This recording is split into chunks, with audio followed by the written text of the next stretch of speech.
Foi le mai manga le chat nul nei fu wa chat o fi lo ile nei so fo lo mai o se fa po ne o mena te tupu Samoa fa salowi nei le nei tai au. O le amana tua pele sunga papali I panoa moala e lona ainga o tau ainga o woma e masani ai o lana I kale si e saina faleata fa pea pa anga sa o lato fai ngā luenga fa tasimai. Ina ua tua fa afuasa I le malo le sunga pali I le vai so nei. O se tamali I wa ave tala o lana tautua a o ngalue ai le pulenga o le nupi fai tau sanga watonai. Ma toi tofi ai a veam tai tai fono le nupi fai na ua pale mai le fai ngā malo al fatu tua le tua samo wa tasi le fas. E le oilo tonu mafua anga o lona maliu pe tai wangi ai lunga o sota inga tele vave fe au fa mafana franga ma feo fofo inga lofa o le tua ai o le malo e le foi au nai longa a Samoa. Ua tau fiai whaaltu la fono le tus fula o le sunga fiu lo mi tusi si kuka. E fitu mo lianga leo le ufaya whaasanga I le foi tamali o stangatanu o Samoa ma Australia na malanga asia si mai e tau fiai nei I Samoa e tali I ona mo lianga. I mol mauntu ina maina o tātou silingia mta upu whaasanga le sunga fiu. O whamawi nai fitu mo lianga o le whai o upu e a fiai le tamali anga o le stangata. Na ta wal tātou paanga, e fitu mo lianga na whaia mua peitai, o wha au popo. Mai ono o atu ile se fulu pensili atu fo I mo lianga lava, e pei ona ta ua ilunga. Ua te tala I tua le sungalom tu se wha atali ailon wha amsinonga, ile aso lua maasinal nei o Julai. Ile tolu aso le olo whanga solo ia o onga, o training mo ofisa whaasala lau wha pepesenga tu stala, e ta penai mo le waitau po taulu manga, mo le whonga ina o le whainga pāno tau longa nei I le masino au kuso. O le wa mo moli se tu alalo le fionga le te fono le vang fo whai le whatu tuile tu Samoa o tasi. Le fionga la uli le mali atua le o te pola te vao Forces Smith. Anga ili vasenga tu stala ma leo whaasala lau. O se vahenga lana ia saunanga na ia sauno ai. E le ai se bebesi o le atunu pe a whai e sao ma tonu. Le tala e tusia o le tala e whaasala lauina. O se whapoponga nei o le vahenga o le saunanga le fionga le te fono. E ai se mea e bebesi ai. Ya sao ni esi dia o to e ta balina o to fai de isso ena fai de o sao mo sana to ni e la na e tu lo la para o pure la fai tu e fai mo fi e fa de e mai ka ese fai mo fi sana ferma tu fai ese mai ti fa la mai sta ma fa tu tutti le loa le mafasia le tu ma tanatea na I paleranga le maltulanga it's not only you it's going to spread it down on a going main ma ngai fa nau te to ruam fa sino manga ngai e la te fato le tato for make sure in every time like we cite to shiro e manatua tanata fie fa tanana in any consequences, in any barriers, matua oi, pawal tua la. Awa saule tala koe tu ngal tala te fai ai sao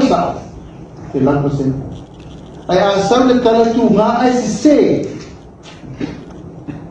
To se ia fawe lo malu tu la.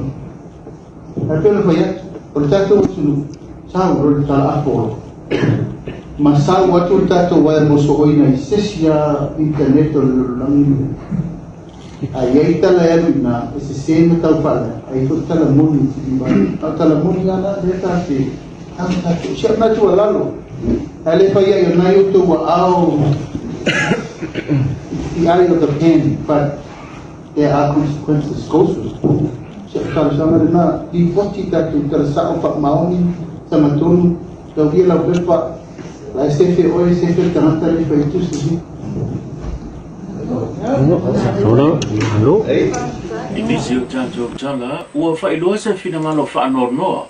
O le presidente o le associo fa le tali malo in Samonei. Ile fa uma pe na ma foi ona le fa ona fa tau no wina le te wila le masani le fa tau no wina le masino setema o tau sanga te tasi sa no le presidente te le afianga ile ngata la fa peace nisi o fale tali malo o ta vale tutongi fa pia fale ainga ma le tele o onanga le sa fa mo le vai tau po le malanga ta fa mai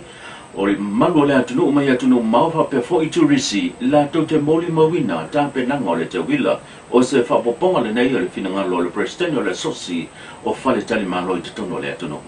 Okay, ia whelo kangaka o ngau malongo mai ia whia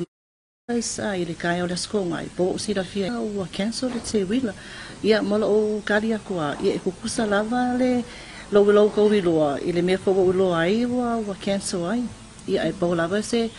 sa ke foi manatsu fa pe ole a mi akuka i ka o press king o le sosi ma mako executive fa pe e kalangoa mai le plan ia le komiki o te wila ia po le officer for ta fa mai fa fo e fa pe mai i ole mera wa mai le malo o kausanga ole a fa pe ole a cancel le te wila ia mako i lo fo ia kari aku fo ia mako members e mesela fa kan malo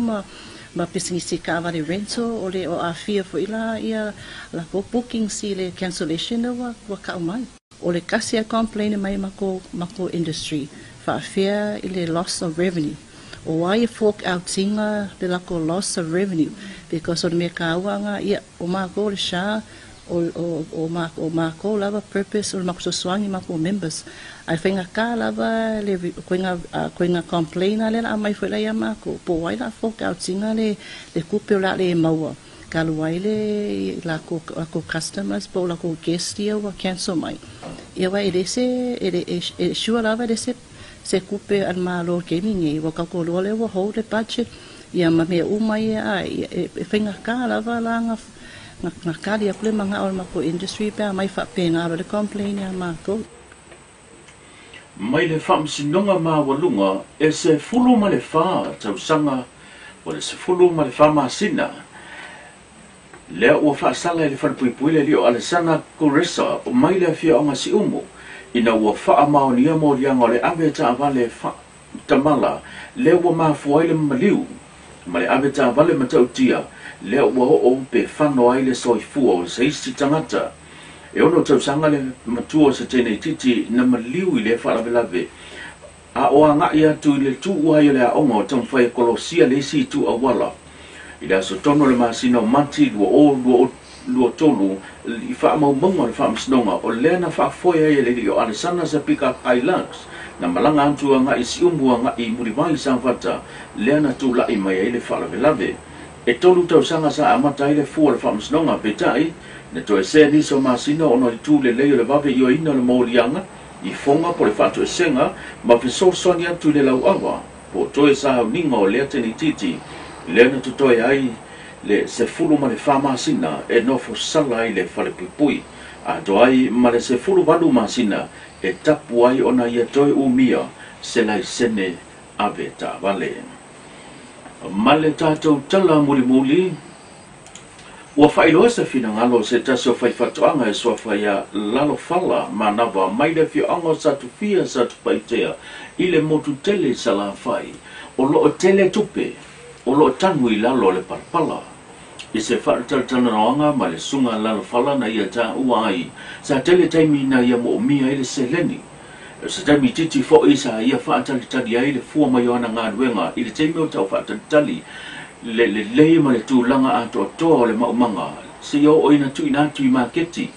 mo le whaatawina e maua mai i tupe na ia ta ue si lia ma le awha eka le te leo le whaatoanga o loo ia ngalue ina na mori mawina fo i lunga wanta i lunga le tūlau o le mtanga luenga whaatoanga mwhai ngā whaiva e peo na ila si singa le mtanga luenga na ia ta uai le tūlanga si tia o lona tamau ainga e mafua mai ono le whaatoanga le mafu anga le olana sa nonga lo tele tupe lo tanu le palpala pe a faita to te anga e nga lue ina fatu anga ma tongala uaina e pe so soani le tau singa o ainga fa perfa o ino fa nau ai mai se o mea faia nuu e kalesia ma soko se vahenga e bobi ai le se leni o ia ile tai tai le malo tausi